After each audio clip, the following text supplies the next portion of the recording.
Sarah's playing the short game. You need to play the long game. When his manager asks if he wants to join the latest committee, James says no. James doesn't apply. He doesn't need to. In the next 10 minutes, you're going to learn why the person who gets promoted isn't always the person working hardest. And if you've ever felt overlooked whilst watching others climb past you, this might be the most important thing you hear all year. I'm Daryl, and what you're about to discover goes against everything you've been told about building a career. Here's what I mean.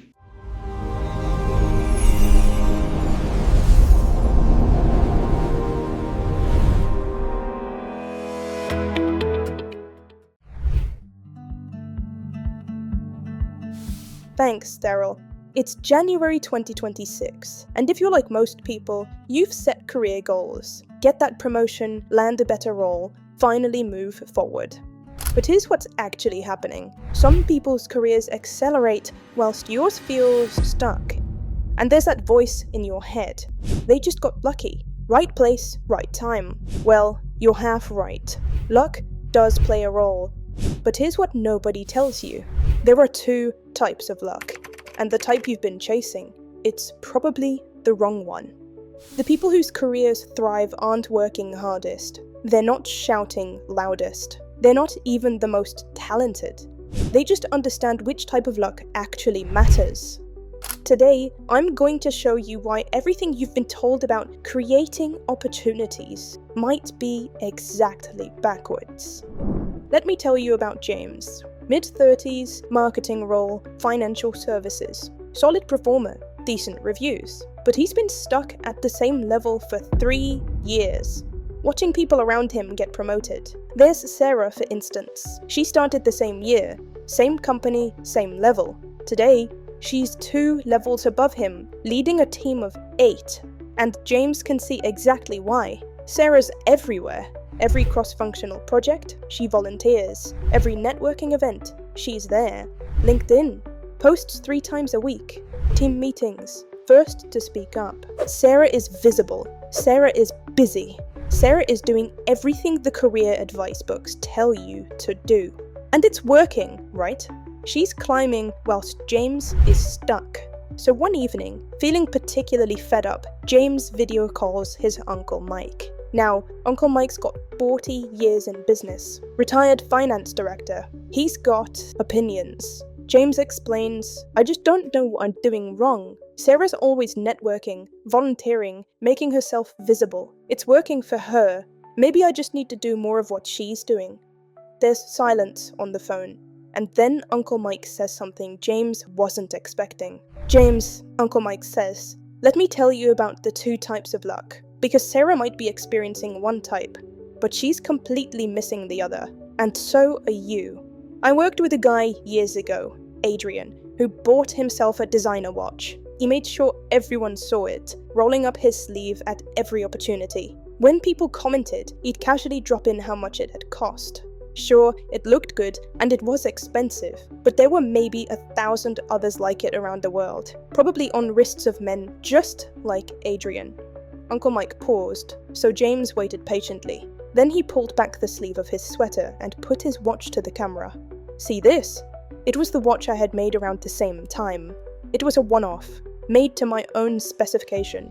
There's no other watch like it anywhere in the world. It was a beautiful watch. Besides my wife, your auntie, to this day, you're the only person that knows this watch is unique. Only me and the watchmaker know how much it cost. And only me and my insurance company know how much it's worth. From what you've told me, this Sarah is being visible. She's chasing the first type of luck. It's like my old colleague's watch. We'll call it manufactured luck. Be everywhere, volunteer for everything. Network constantly, post on LinkedIn. Make sure everyone knows you're ambitious and capable. And yes, sometimes that works. If you're in the right company at the right time, with the right manager who values that sort of thing, you might get opportunities. But here's what nobody tells you about manufactured luck. It's exhausting, it's expensive, and it only works if you're in an environment that rewards visibility, which most aren't. Sarah's volunteering for projects that won't advance her actual skills. She's networking with people who can't really help her. She's posting on LinkedIn for an audience that doesn't make hiring decisions. She's busy, but is she building anything real? James goes quiet, because Uncle Mike's right. Sarah does look exhausted. She works late 3 nights a week. She's always stressed about the next project, the next meeting, the next post. The second type of luck, Uncle Mike continues, that's the one people miss. Just like most people failed to see my watch, that's now worth 10 times what Adrian's will be worth. I call it crafted luck, and it's the opposite of what you think. Crafted luck isn't about being visible, it's about being valuable. It isn't about volunteering for everything, it's about saying no to almost everything so you can build something genuinely exceptional. Sarah's playing the short game. She wants to be noticed now. You need to play the long game. Build skills people will need in 3 years. Develop relationships, not networks. Relationships with 2 or 3 people who genuinely matter. Create something people can't get anywhere else. Stop trying to be everywhere. Start trying to be somewhere that counts. So James takes Uncle Mike's advice. He doesn't start networking more. He starts networking less. Instead of attending every industry event, he reaches out to exactly 3 people. Not just anyone. 3 people who are doing the work he wants to be doing in 5 years. He doesn't ask for favors, he doesn't pitch himself, he just asks questions, learns, builds genuine relationships over coffee, not LinkedIn messages.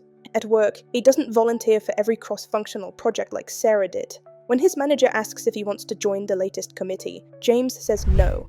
Politely, but no. Because James is using that time to become genuinely excellent at something specific, financial modeling for market analysis. Not glamorous, not visible, but rare. Whilst Sarah's racing between meetings and projects, James is spending 4 hours a week becoming the go-to person for a skill his company desperately needs but hardly anyone has. 6 months pass. Sarah gets promoted again. She's now managing a larger team, working longer hours, still volunteering for every high-visibility project. She looks successful. She also looks exhausted. James is still at the same level, still saying no to most opportunities, still quietly building his expertise. But here's what Sarah doesn't see. James has become the only person in his department who can build the financial models the executive team actually needs for strategic decisions. He's not in meetings, but his work is in every important meeting. He's developed a relationship with the CFO, not through networking events, but because the CFO needed something. James was the only one who could deliver it, and they've had coffee twice since to discuss the company's direction. James isn't visible, but he's becoming indispensable. 18 months after the conversation with Uncle Mike, something interesting happens. The company announces a restructure. They're creating a new role, head of strategic analysis. It's a director-level position, someone who can bridge finance, strategy, and market intelligence. Sarah applies immediately. Of course she does. She's got the visibility, the track record, 2 promotions. She's the obvious choice. James doesn't apply. He doesn't need to. The CFO calls him directly. James, we've created this role and you're the first person I thought of. Your work speaks for itself.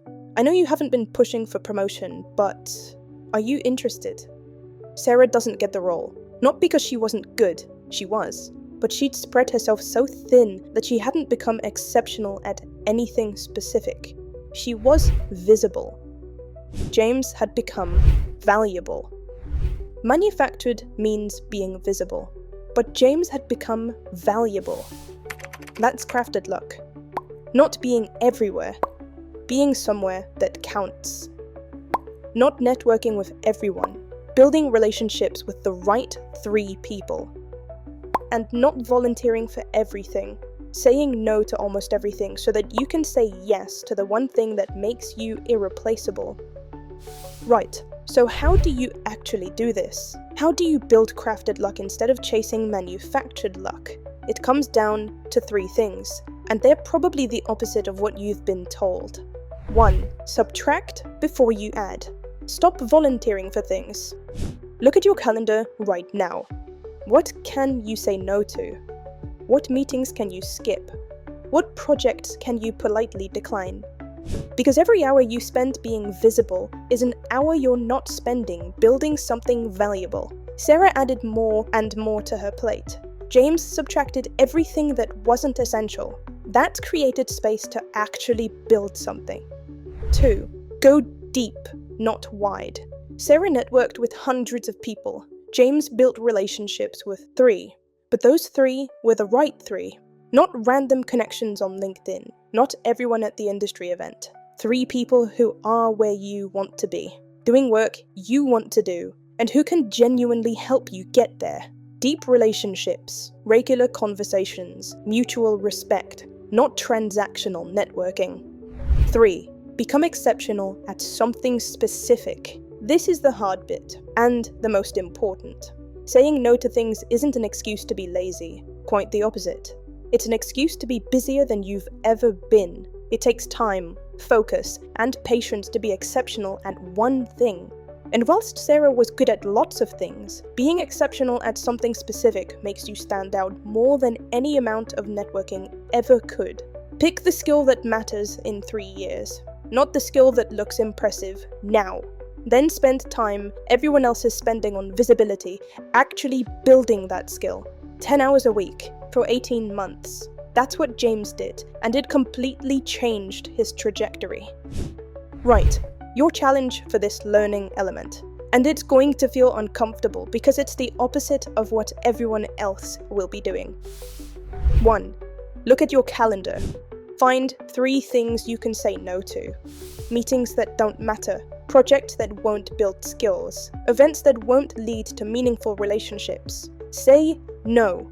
Create space. 2. Identify the one skill that will make you valuable in 3 years. Not impressive now, valuable later. Then block 4 hours this week to start building it. 3. Think of 3 people, not 300, just 3, who are doing the work you want to be doing. Reach out, not to network, to learn. Build a relationship, not a connection. 3 actions, that's it. That's how you stop chasing manufactured luck and start building crafted luck. Do this consistently, and by December 2026, you won't need to apply for opportunities. They'll come find you. Not because you were everywhere, but because you were somewhere that mattered. Welcome to Mindset Monday, and welcome to 2026. Let's build something they can't ignore. That's James's story. But here's the thing, knowing you should build crafted luck is one thing. Actually doing it? That's where most people fall down. Tomorrow is Tactical Tuesday. We'll dive into the STAR method for interviews, but not the way you've heard it before, because most people use the STAR method completely wrong, and it's costing them job offers. I'm going to show you the one thing candidates forget that makes hiring managers tune out, and most importantly, how to fix it. See you tomorrow, and remember, subtract before you add.